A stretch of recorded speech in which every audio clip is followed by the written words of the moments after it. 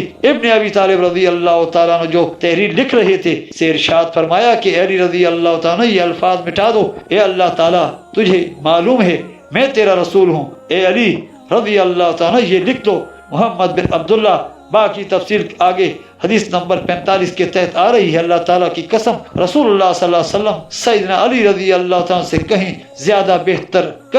بہتر ہیں، پھر بھی انہوں نے لفظ رسول اللہ صلی اللہ علیہ وسلم کو خود کہہ کر مٹوا دیا، جس سے آپ صلی اللہ علیہ وسلم کی شان نبوت میں کوئی فرق نہیں پڑا۔ تیسرے اعتراض کا جواب بھی مل گیا، انہوں نے کہا جی ہاں۔ چنانچہ اس علمی مباحثے کی برکت سے ان میں سے 2000 افراد اسی موقع پر طائب ہو کر واپس لوٹ آئے، جبکہ باقی 4000 خوارج مہاجر و انصار صحابہ کرام رضی اللہ تعالیٰ اجمعین کے ہاتھوں گمراہی کی حالت میں مارے گئے۔ سنن نسائی الکبریٰ حدیث نمبر 8575۔ قال الشیخ غلام مصطفیٰ ظہیر فی خصائص علی اسناد الصحیح حدیث نمبر 24۔ مصنف ابن ابی شیبہ کی حدیث میں ہے، سیدنا طارق بن شہاب تابعی رحمۃ اللہ بیان کرتے ہیں کہ میں سیدنا علی ابن ابی طالب رضی اللہ تعالیٰ عنہ کے پاس تھا، ان سے سوال کیا گیا کہ اہل نہروان یعنی خوارج مشرکین ہیں؟ آپ رضی اللہ تعالیٰ نے فرمایا کہ نہیں، شرک سے تو وہ بھاگتے ہیں، یعنی مسئلہ تحکیم پر انہوں نے توحید کا ہی تو بہانہ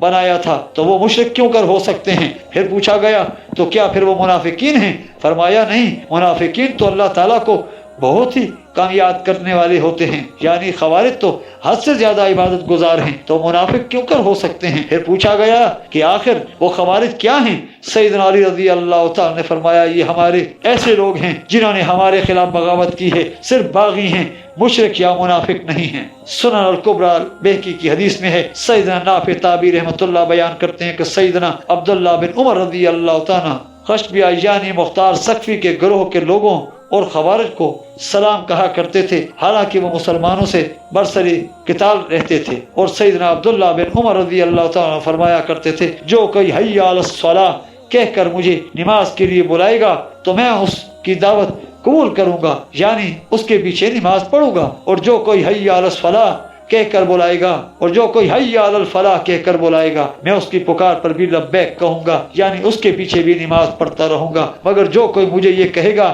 کہ آؤ اپنے مسلمان بھائی سے جنگ کریں اور ان کا مال لوٹیں تو پھر میں انکار ہی کر دوں گا۔ المصنف ابن ابی شیبہ حدیث نمبر 39097۔ اسناد صحیح سنن الکبریٰ البہقی 5305۔ قال الشیخ زبیر علی زئی فی مقالات جز اول اسناد صحیح حدیث نمبر 25۔ المستدرک الحاکم سنن نسائی الکبریٰ کی حدیث میں ہے، سیدنا عمار بن یاسر رضی اللہ تعالیٰ عنہ بیان فرماتے ہیں، غزوہ ذوالعشیرہ کے دوران میں سیدنا علی رضی اللہ تعالیٰ رفیق سفر تھے، رسول اکرم صلی اللہ علیہ وسلم نے وہاں پڑاؤ ڈالا اور کچھ دیر مقیم رہے۔ اسی دوران ہم نے بنی مدلج کے کچھ لوگوں کو کھجور کے باغات میں کام کرتے دیکھا، تو سیدنا علی رضی اللہ تعالیٰ اور میں ان کے پاس آئی اور کچھ دیر تک ان کا کام دیکھتے رہے، پھر ہم پر نیند غالب آ گئی تو ہم دونوں جا کر کھجور کے چھوٹے پودوں میں مٹی پر لیٹ کر سو گئے۔ پھر رسول اکرم صلی اللہ علیہ وسلم ہی نے آ کر اپنے پاؤں مبارک سے ہمیں ہلا کر بیدار فرمایا، اور ہماری حالت یہ تھی کہ ہم گھر سے خوب آلود ہو چکے تھے۔ اس موقع پر رسول اکرم صلی اللہ علیہ وسلم نے سیدنا علی رضی اللہ عنہ سے فرمایا، اے ابو تراب یعنی مٹی والے اٹھو۔ پھر فرمایا، میں تم دونوں کو سب انسانوں سے بڑھ کر دو بدبخت افراد کے بارے میں نہ بتاؤں؟ ہم نے عرض کیا، ضرور بتائیے۔ رسول اکرم صلی اللہ علیہ وسلم نے فرمایا، پہلا بدبخت تو وہ قوم سمود کا احمیر نامی شخص تھا جس نے اونٹنے کی کونچیں کاٹ ڈالی تھی، اور دوسرا بدبخت وہ شخص ہے جو اے علی رضی اللہ تعالیٰ عنہ تمہارے سر پر تلوار سے ضرب لگائے گا اور تمہاری داڑھی کو سر کے خون سے رنگ دے گا۔ المستدرک الحاکم حدیث نمبر 4679 قال الامام الحاکم والامام الذہبی اسناد الصحیح علی شرط المسلم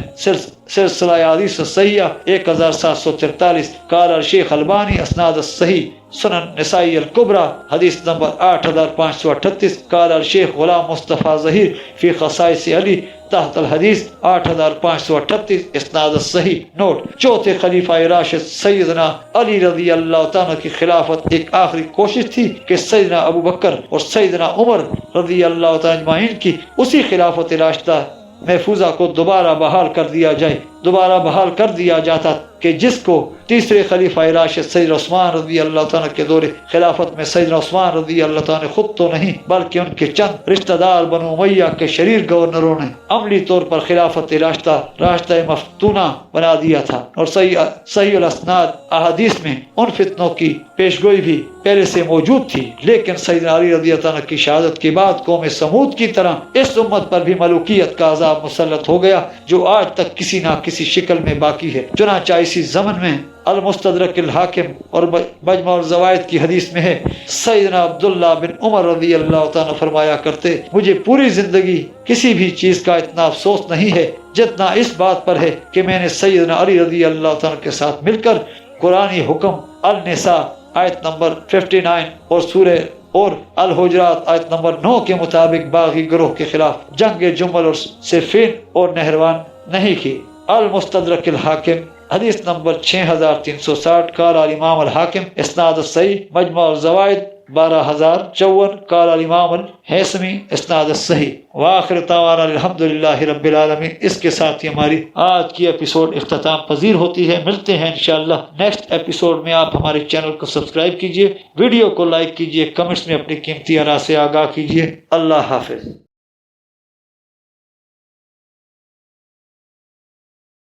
اللہ حافظ۔